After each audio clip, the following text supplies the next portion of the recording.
Yo, boys, what's going on? I never thought I was going to be able to say this in my entire fucking life. We are in a Conor McGregor fight week in 2026. Conor McGregor is coming back, bro. All right, anyway, we got a lot of fights to go through. So we're going to move on really quickly.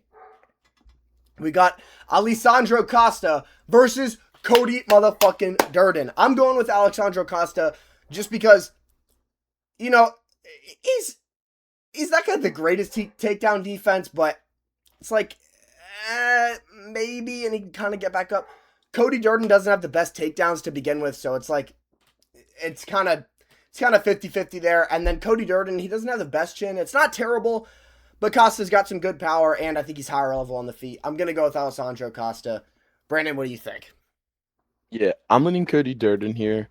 Costa's coming in on short notice. It's true. And Durden's a heavy wrestler who, once he gets you down, I think if Cody Durden gets down Costa in this fight, once you get to the later amount of rounds, Costa will have no more finishing potential, especially coming in on short notice. And I think it'll just be a very boring smudge fest by Durden. Yeah, I could see the same thing happening. Actually, Durden is a decently sized underdog. I kind of want to pick him. I don't know. Neither of these guys are very good. They're both cans, nowhere near the ranking. Shouldn't be anywhere near the ranking. So I'm not too invested in this. Kind of is what it is. I'm picking Costa. It actually is coming in on short note. You know what? I'm gonna switch to Cody Durden as well. Fuck it. Who cares? Whatever. Pick Cody Durden. Complete jobber matchups. Okay, Ryan Gandra versus Zachary Reese. I'm picking Ryan Gandra. Ryan Gandra basically fights like Francis Ngannou. Zachary Reese doesn't have a crazy chin. Like, he got flatline KO'd by ground and pound shots. And I don't know, he's decent at like backing up and circling or whatever, but I feel like Ryan Gandra is just going to run at him, literally like Francis Ngannou did versus Jairzinho Rozenstruik, and I think he'll eventually find his chin in the early storm in the first like minute or two. We've never seen Zachary Reese have to handle like an early storm. When he fought Michel Pereira like didn't fight like himself, and he just, you know, went slow and patient and methodical, no backflips, nothing. So, and he did knock down Zachary Reese in the first like 30 seconds anyway, so I think Ryan Gandra could do the same. Brandon, what's your thoughts and opinions on this fight? Yeah, I'm also leaning towards Ryan Gandra here. I mean, Reese just has to keep on circling away from the cage. Gandra's best up against the cage, but Reese has been shown to be kind of chinny. He's not that high level of a striker. What I really don't like is he kicks like while he's in range, which I think will hurt him. Like he'll throw like a front kick while he's in like range, and he just gets clipped by an overhand. And you really want to stay away from this guy's power. Very true, very true. Moving swiftly on. This fight got canceled. Fareed Basharat's fighting an absolute fucking can. We're both picking Fareed Basharat, right? Yeah, probably by finish. Yeah, he might get a finish for once in his life. Yeah. Anyway, we had this guy in our prospects video a while back. Damian fucking Penis versus Cesar Almeida. Cesar Almeida had a close fight with Roman Kopylov a while back, but, you know, that's looking increasingly not that great. Dude, he got KO'd by, I don't even know the guy's name, like an absolute jobber. Damian Penis, he looks really, he's super, no Diddy, but he's super crisp. He's actually really fast. He has crazy power in the hands. He's athletic. I think this is an easy KO for him. I mean, there's always a chance, right? There's a chance Cesar Almeida like takes him to a crafty decision, and Damian Penis just doesn't have the cardio, no Diddy. But let's be honest, dude, I don't think that's going to happen. I think Penis has the power to KO him. We're going with fucking Penis. Yeah, I also think Penis will win by KO, but Caesar's a very, very high level like kickboxer. Yeah. He's got like no wrestling, so that's where most of his struggles in the UFC have came. But like when he's standing the whole entire fight, a lot of people have struggled with him. And Penis is still young, he's unproven. But I am picking Penis to win this fight just because Almeida doesn't have a good, like, that good of a chin. He's almost 40 years old. But I wouldn't say it's a sure lock. Yeah, I could see him. It's like, Minus 220 for penis. Ooh, shit. But yeah, Almeida, he doesn't have a great chin. I could see him crafting his way to a decision. Okay, he could craft one up like it's Minecraft, but yeah, I don't see it happening. Damian Penis also does have good grappling. Like we saw his grappling, he is pretty fucking good in the wrestling if he needs to take it there. I don't think he should need to. I think he has a speed advantage. I think his technique is good enough to keep up, and he definitely has a power, chin, athleticism advantage. I think he's gonna get this one done via KO. Now moving on to the actual prelims. Oh my days. Bloody Luke Riley is getting this one done for the Brits. Bloody Luke Riley, bro. He's getting fed a can. That's literally all it is. Fucking Kai Kamika. He literally sounds fake. Like I don't know why you're Kai Kamika the third. We didn't even watch film study on him. We don't have to watch Kai Kamika. He's probably fucking ass. Luke Riley is one of the best prospects in the featherweight division. Fights are pretty similar to Loner Kavanaugh, actually, who we'll talk about later. But he had a really good performance at the fight night in London. He's fast. He's got good boxing, good kicks. I'm picking him by KO. Brandon, what do you think?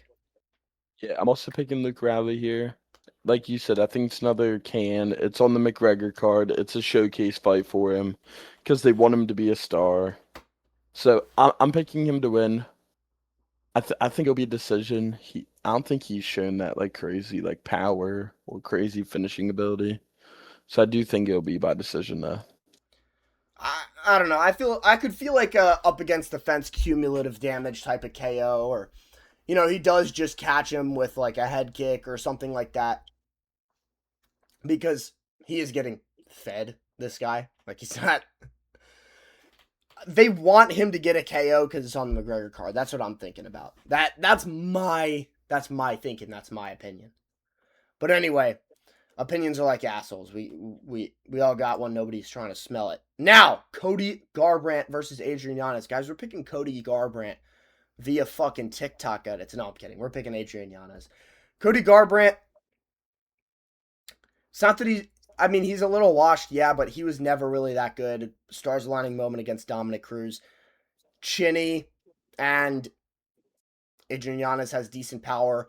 Cody Garbrandt doesn't really do anything that well anymore. He's got decent strike and he's kind of slick, but if he gets caught on the chin, he goes to sleep. So, Brandon, you're a big fan of Garbrandt.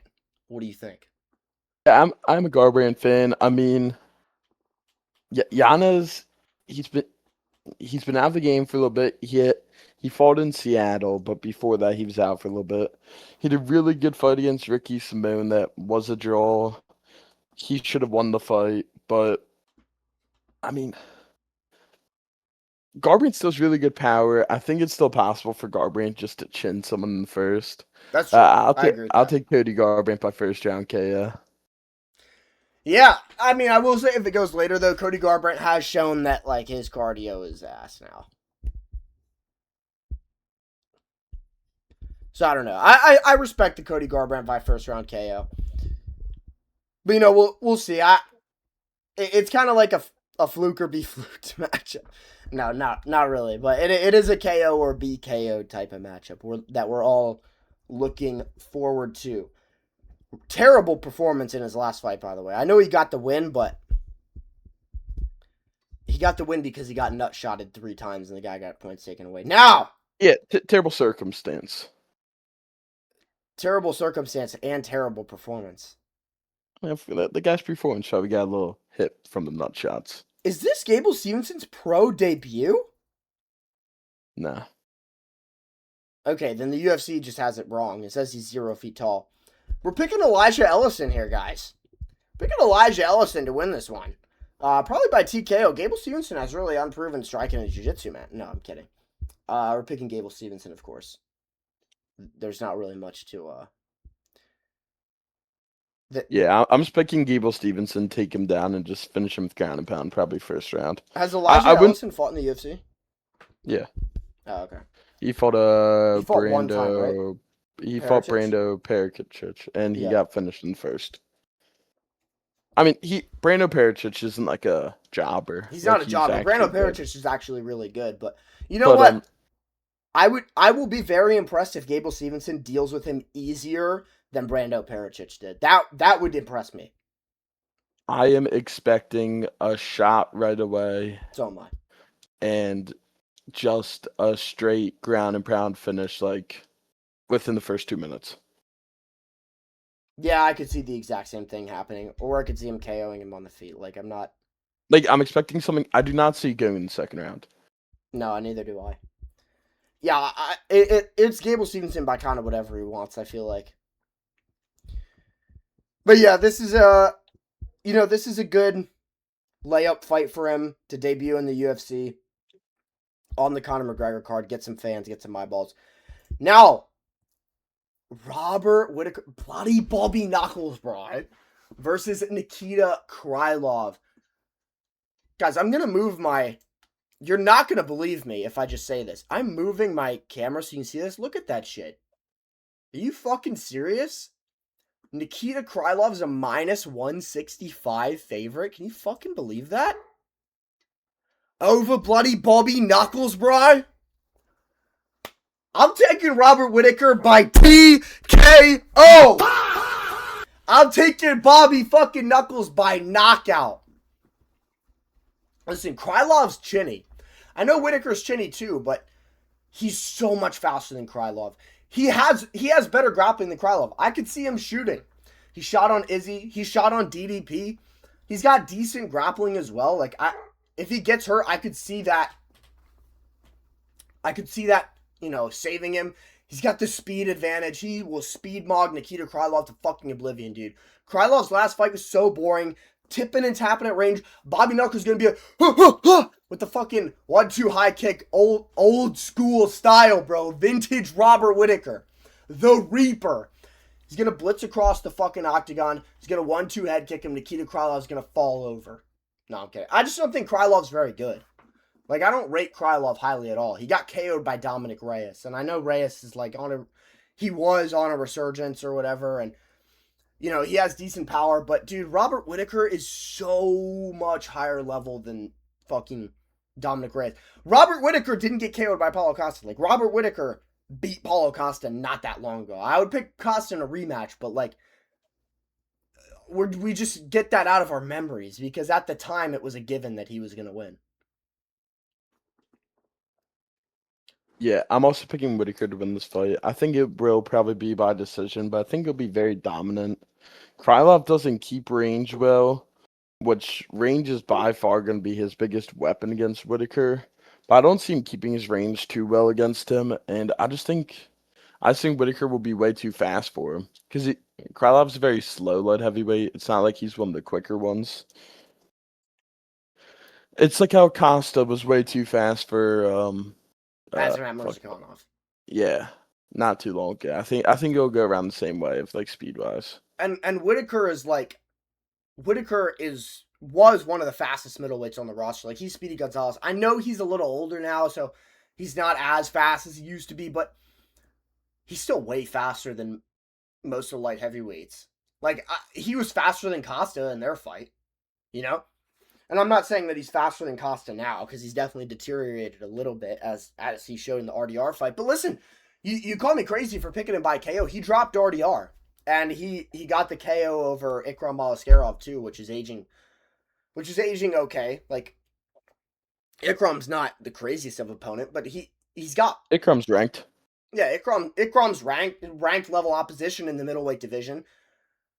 And Bobby Knuckles fucking KOs him with an uppercut. He dropped RDR with an overhand. And I think both of those guys actually have a better chin than Krylov. I think Krylov is pretty chinny, and I think Whitaker's way higher level, so he can just catch him with something that Krylov doesn't see coming. And I think he can actually put his lights out. And again, I think he's just too fast. I think he can mix up the grappling like he did against Izzy and DDP. I don't think there's anything Krylov's really better at. You could say, oh, well, I mean, Whitaker struggled with RDR because RDR was tall and he leaned on him. But Krylov doesn't do that to people. Like, and he's a way worse grappler than RDR was. Like, RDR is 10 times the grappler Nikita Krylov is. Right? Yeah. Yeah, exactly. Like, I don't see there being much Krylov can do, bar just fluking Whitaker and chinning him.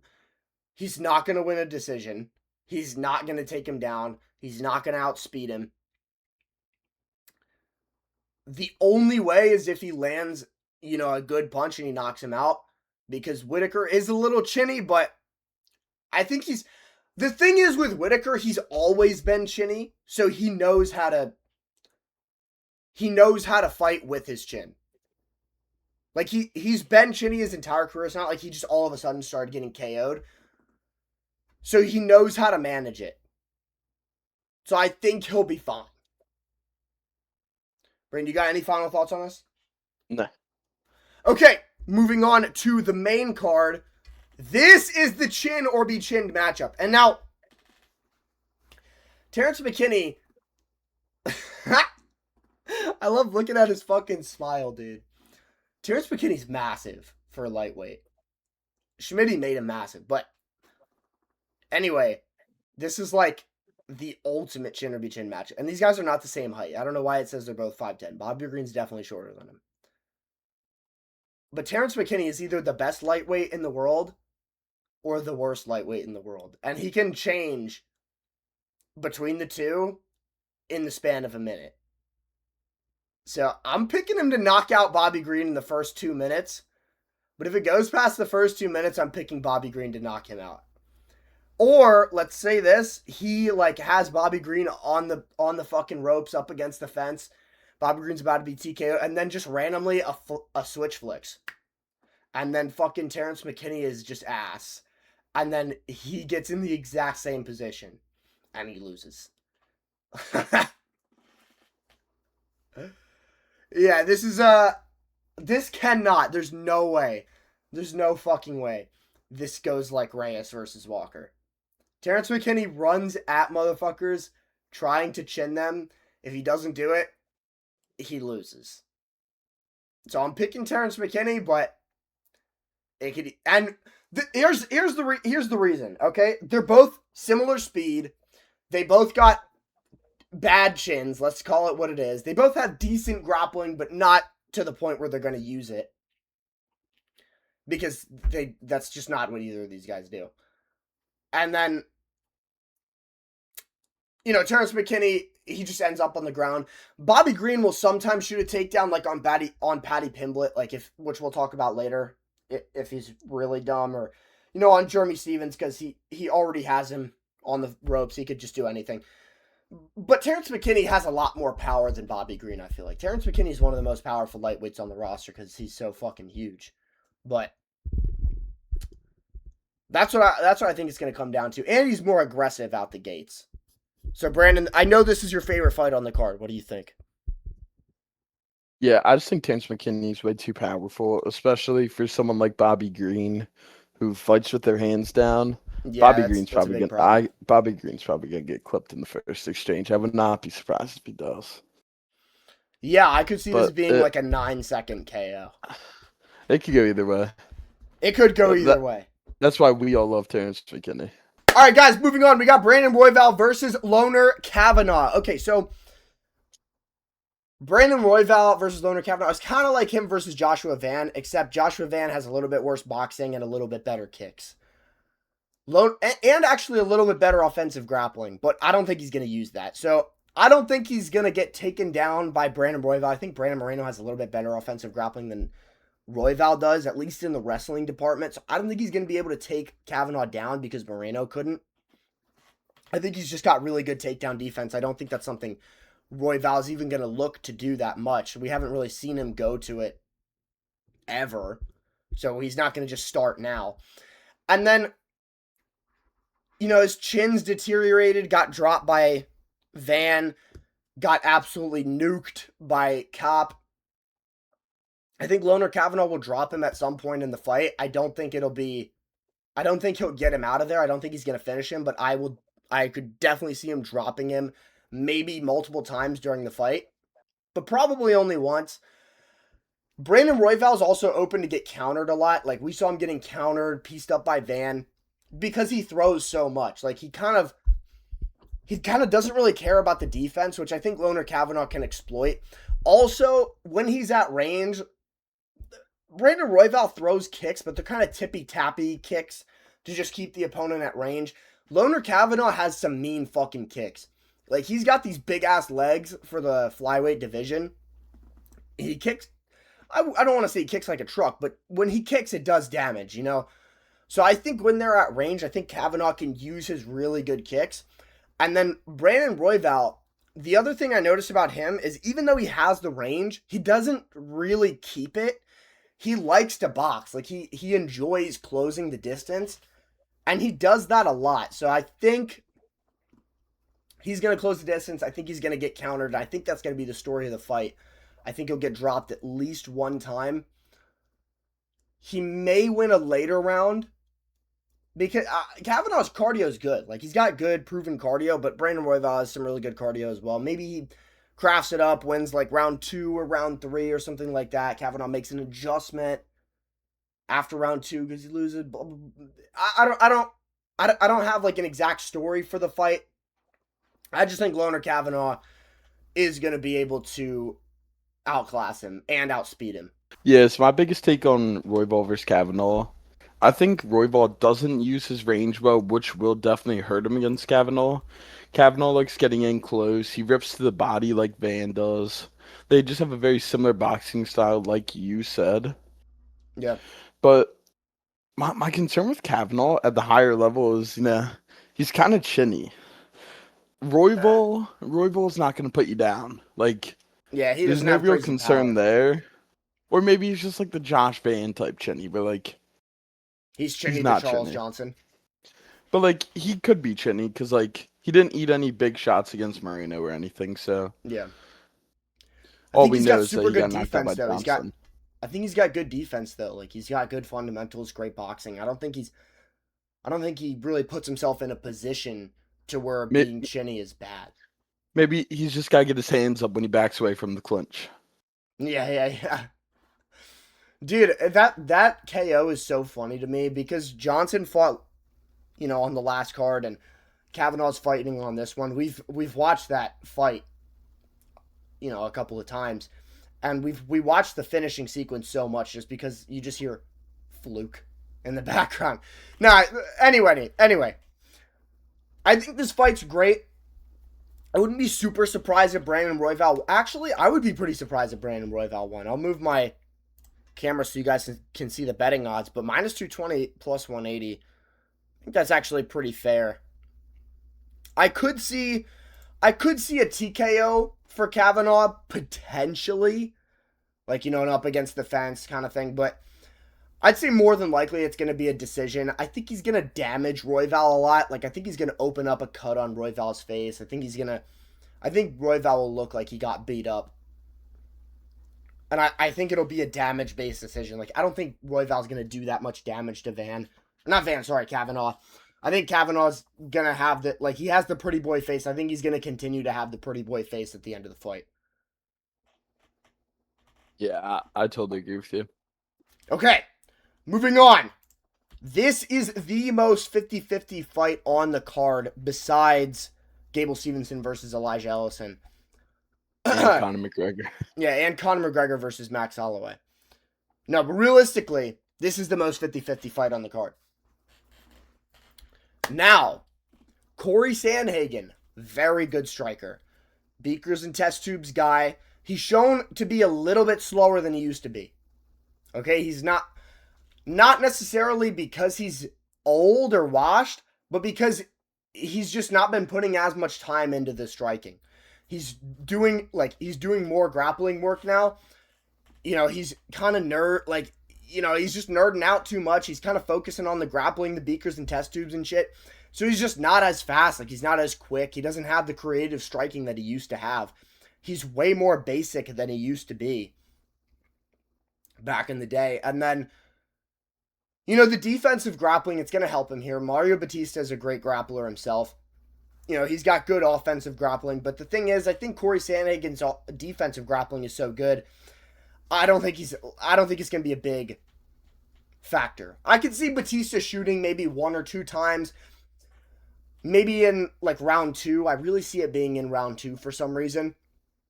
Batista takes a shot. Maybe he gets Corey down, but then Corey gets right back up, and he might smudge him against the fence for like, I don't know, 20 seconds or so. He's got a history doing that. I don't know how the fuck he has a longer reach than Corey does, but I see him shooting maybe one or two times, not really having too much success with it. Now, I think Mario Batista does have a speed advantage. With that being said, with Corey Sandhagen being slower, I think that's going to lead into Mario Batista's game, which he's fast, he's athletic, and he pushes the pace. Like he is probably the best, like one of the best fighters in the UFC at imposing their will. He fights the style of fight that he wants to fight. So I personally think he's going to run for. Actually, I know for a fact he's going to run forward against Corey Sandhagen. Merab had success doing that, and I'm not saying Mario Batista is like a Merab. I just think he has a somewhat similar style, like a Timu fucking TikTok shop version of Merab, to where he does push the pace, he does have good cardio, he has good takedowns, and he can also run at you spamming punches, and he's going to land some of them. Now, Mario Batista does get countered, and a lot of his punches are very telegraphed, which I think Corey Sandhagen can take advantage of. But honestly, Sandhagen doesn't have the clutch factor. You know what I mean? Like, he had a seemingly on paper close fight with Umar. He can't clutch it. He has like this close matchup with Jan. He has a close matchup with TJ Dillashaw. He can't clutch it. And I don't think he's going to have success in the grappling here either. He usually has success in the grappling in these like striker versus striker matchups. But I don't think he's going to have that against Mario Batista. Brandon brought this up. They are both going to roll for leg locks. And speaking of Brandon, what do you have to say? Yeah. This fight, like you said, very 50-50. Now, this card, they did a really good job of putting together the fights that the fans wanted. We were calling for the Royval Kavanaugh fight. We were calling for this fight also. I think we were calling for Sandhagen versus O'Malley. I think we were also calling for this one, though. Yeah, a little bit. But I mean, like, shout out to the UFC matchmakers on this one. They did a good job here, and I feel like my mind's leaning. I'm leaning towards Bautista on like a pretty dominant like striking decision. I don't know what it is. I just feel Corey, like, he's not old, but he's kind of like that like Cody Garbrandt, like he's not that old, but he's like kind of washed, but he's not at the old age of wash yet. If you know what I mean. I don't think he's washed. I just think he took some skill points, took some beakers and test tubes in the striking, like he mixed it up like this, and they just poured it into the grappling instead. And because now he's a way better grappler than he used to be. Like, he got strangled by Aljo so easily, and he's like, that's never happening to me again. And then he became one of the best defensive grapplers in the sport. But I would not be surprised. Like, crazy say, I think Corey Sandhagen could win this fight by leg lock. I think he could too. Mario Batista goes for it, and Corey Sandhagen like goes for it as well. If Bautista initiates it, yeah, Sandhagen could also easily roll for it. I mean, yeah, and like we saw him get a really good leg lock against like Figueiredo. Yeah, but my only concern is, I mean, the guy almost got TKO'd on the feet by Merab. And Mario Batista has some. Who's Merab doing that to? Nobody. Bautista landed a really good shot on Umar. That was the flush knee, though. Like, he's not gonna. Yeah. He's not gonna land in. I don't think he's gonna catch Corey Sandhagen coming in for a takedown and knee him. Yeah. So I mean, I think I'm just leaning Bautista here. I'm also leaning Batista, but I want to see what the betting odds for this are. Okay, guys, Corey Sandhagen -145, Mario Batista +120. I'm picking a lot of underdogs on this card. I'm picking a decent amount of underdogs. But, yeah, I just think Mario Batista. Also, another thing with Corey Sandhagen, and I should have mentioned this for Robert Whittaker, and yeah, that's about it. But, and Brandon Royval too. They have a lot more tape that they can study. Like, Loner Kavanaugh has the Van fight that he can study for Royval, similar style. Mario Batista has the Merab fight that he can study for Corey Sandhagen. Like, when guys start getting beat like pretty consistently, not consistently, but you know what I mean, like when they have ways that they've shown of being beaten, worse versions of those fighters can look at that and see what they did to implement it into their game to do it themselves. So once you get beat by a Marab, then maybe you get beat by a Mario Batista, because Yeah, Batista can look at what Marab did and be like, okay, well, I'm going to do that. He did this wrong. I can do this right. Corey Sandhagen had success here. He didn't have success here. I'm going to not do that, and I'm going to do this instead. Corey Sandhagen doesn't have as much to watch for Mario Batista. He's on a big win streak. I don't think he's lost since their first fight, actually. well, he lost the Umar fight. Yeah, oh, sorry. Yeah, my bad. But he doesn't really have much he can look at there. It was all wrestling, and he's not going to be able to take Batista down, especially because Yeah, he that's what I showed was such thinking. good takedown defense and defensive grappling in that fight. I see this as a little bit of a changing of the guard. He's going to get his revenge, but I do see this being a decent fight. Like Mario Batista, if he's not fighting Aldo, is usually pretty entertaining. He had some entertaining scrambles with Umar. I see some scrambles happening here. Maybe Corey Sandhagen initiates something off the clinch, but I see this going Batista's way. Also, Corey's had a lot of time off, which I don't like for him. I want him to get back in there. He had a decent performance in the first round and a half against Marab, like until he got dropped. But yeah, I don't know. I feel like if Marab can just spam 4 punches on you, I think Mario Batista can do the same thing and hurt him and put damage on him. But this is definitely a fun one. This is definitely an interesting one to think about.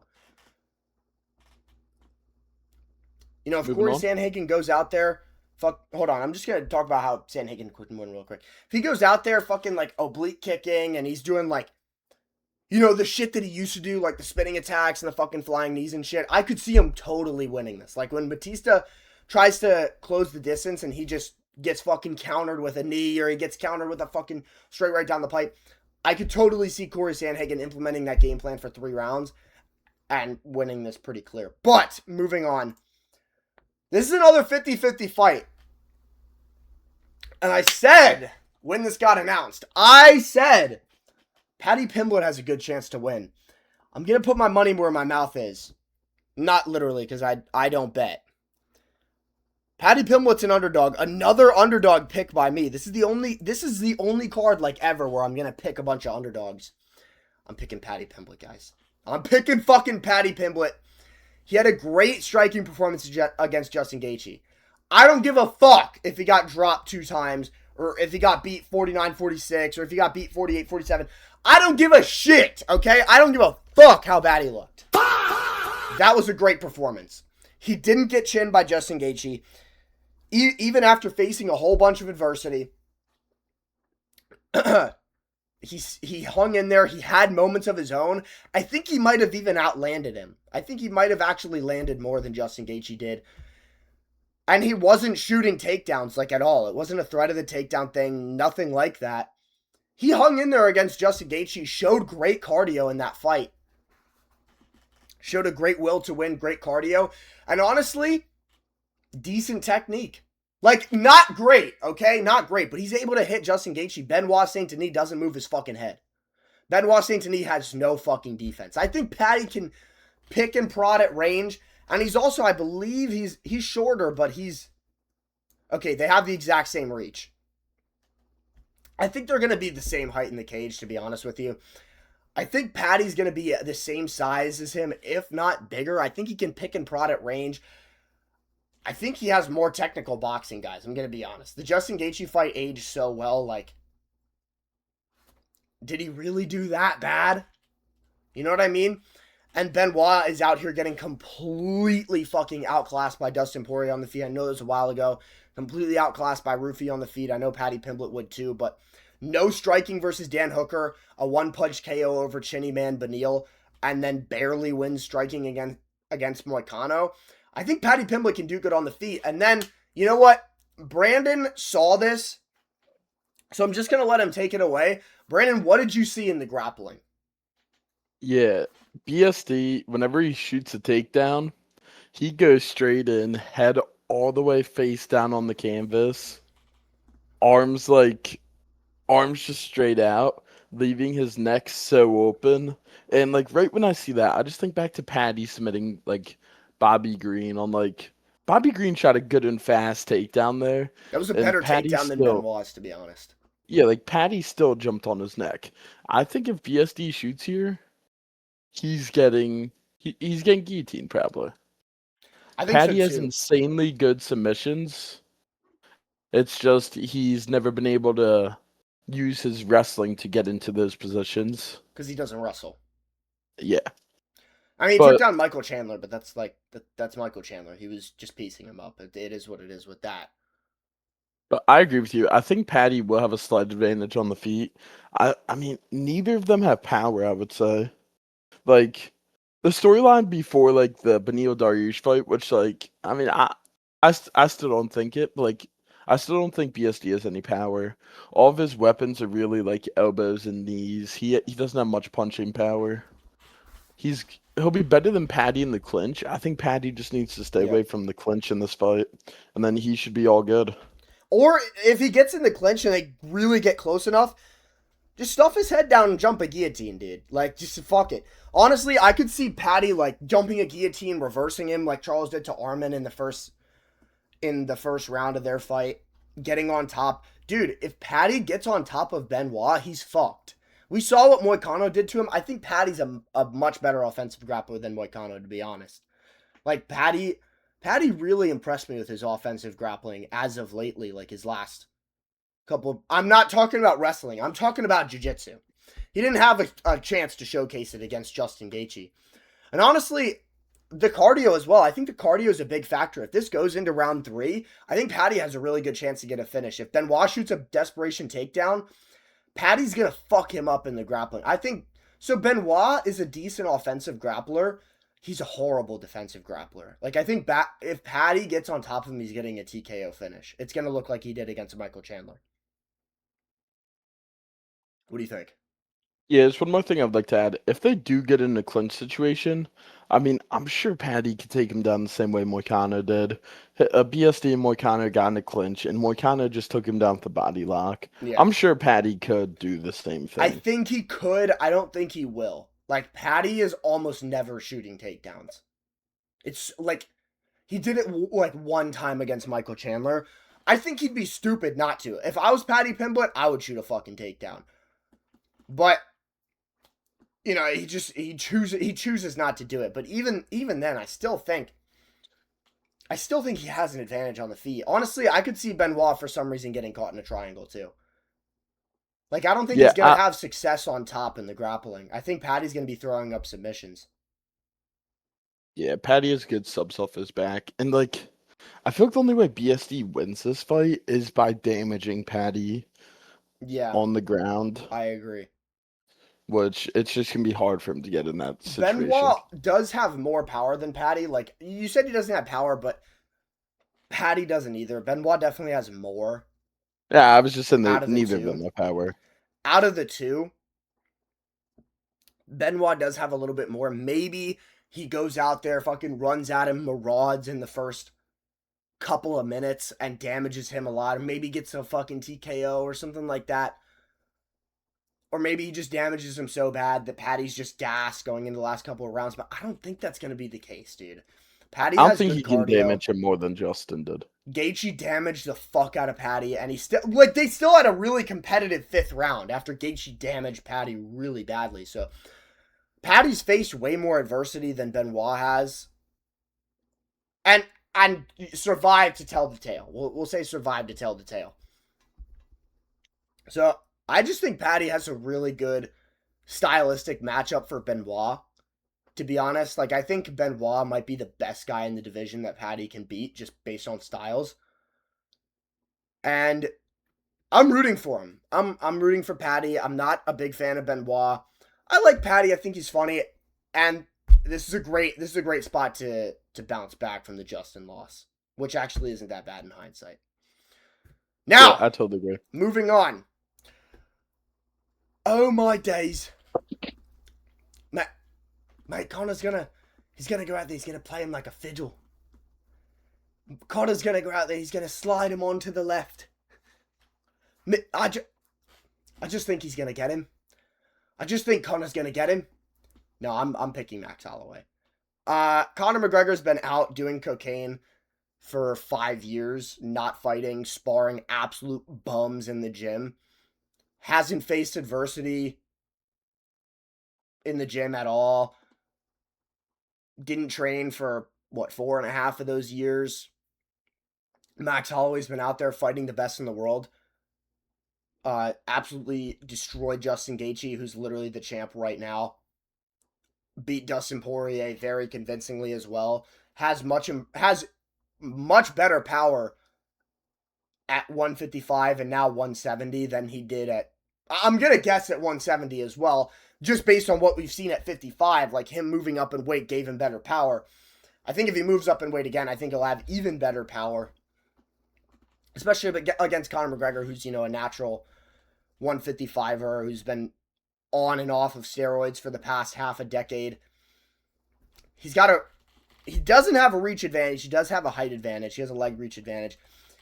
Conor McGregor's also going to be super scared to calf kick coming off that injury. Max Holloway's going to be blasting calf kicks. Not that his calf kicks are super hard. It's just something for Conor to think about with his injury. Conor doesn't have cardio. Max has crazy cardio. The only way McGregor wins this is if he plays him like a fiddle and slides him onto the left. That's literally it. I mean, Justin Gaethje beat Ilia Topuria, so anything can fucking happen, just like with any of these fights, especially this one. But I just see Max being too fast, too technical, too used to the octagon, because Conor's going to have the octagon jitters. How many people have come off a 5-year layoff where they've done nothing with a leg injury that bad? It just hasn't. I don't know if it's even been done before. Conor's saying it's at welterweight. It's a whole nother world against me. It's a whole nother world at this weight, dude. I think Max will be completely fine. He had proper notice for this fight. He probably knew the second he was done with the Charles fight, so he's probably bulking up. I don't think he'll be muffin top Max like he was in the Dustin Poirier rematch. I think he'll be fine. I think he'll be switched on. He's training his fucking ass off. He thinks this is going to be the best Conor McGregor we've ever seen. So I'm going with Max Holloway to knock him out in the first round, maybe the second round. Yeah. My only concern for Max here is I think this is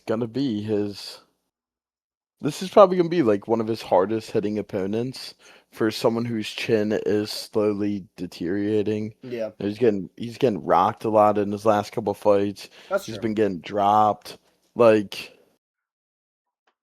got dropped against Dustin, Justin, Ilya in a row.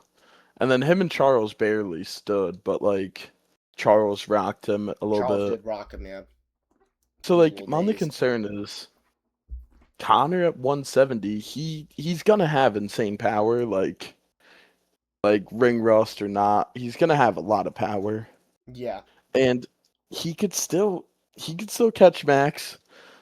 We've seen how his last 170 fight went. Sub-minute finish. I mean, it wasn't against an opponent as good as Max, but it still shows the power he possesses at 170. The thing is, yeah, he's got good power, but a lot of his power did come from timing. It came from speed. It came from Donald Cerrone quitting in the first minute because the lights were too bright. Max Holloway's been in the spotlight before a bunch of times, former champion, and he's also former BMF as well, and he's super composed. Max Holloway is really composed in his fights. He sticks to the game plan. Obviously, he switches it up if the game plan's not working, but he sticks to the game plan. He can keep range. He can keep his distance. Feel out the fight. Max is really good at feeling out a fight as well, I feel like. So if he gets hit with a good shot, the thing is, I think he'll be like, okay, if I get hit with another one of those, maybe I get knocked out. Conor McGregor does still have a decent amount of power. I'm just going to pick and prod at range. Even though I do have a worse reach, I have longer legs. I can kind of just chop the legs wait for him to gas out. If he comes in, I'm going to counter him. Conor McGregor's going to come out. He's going to look like a world beater, like he's beating the fucking fat pad in the first 30 seconds. But after that, I think he's going to wilt. Like, he's like, I have my billions of dollars. I have my yacht. What do I need this for? I don't think he's... I'm not saying he's not motivated, but I don't think he's going to battle through adversity. You Right? know, I actually feel the opposite of you. I think that I think that Conor McGregor, I think he's very determined. I don't think I don't think he would come into a fight where he's not like fully training, fully mindset. Like I do think he's probably close to 100% for this fight of like super determined, super hard training. And I think he will look like a pretty good version of Conor McGregor. Yeah, but the thing is, he's been out for so long, dude. And he had a crazy injury. And he was doing cocaine on and off of steroids for years. I just think that's super difficult to recover from. Then also 170. Honestly, I think that'll make Max's chin better. More so than it'll make Connor's power better. Because we saw with Connor, how many people has he flatline KO'd at? Like, if Max gets dropped, he's getting back up, you know? How many people has he flatline KO'd at 155? Not many. Like, his power doesn't translate well going up weight classes. Max's chin doesn't either, but I think it's going to translate more so than Connor's power will. And I know his chin's been deteriorating, whatever, blah, blah, blah, but I don't know. He rolls with shots well. He sees shots coming. I think McGregor's going to be predictable. And I think he's going to be a lot slower, a lot less accurate than he used to be. So I don't see him landing that shot. I can envision it in my head, but the more you think, like you logic and reason. I know logic and reason doesn't apply to MMA. Justin Gaethje beat Ilia Topuria, but if Max Holloway should go out there and restore order to the sport, right? Yeah, but anyways, super excited for the fight.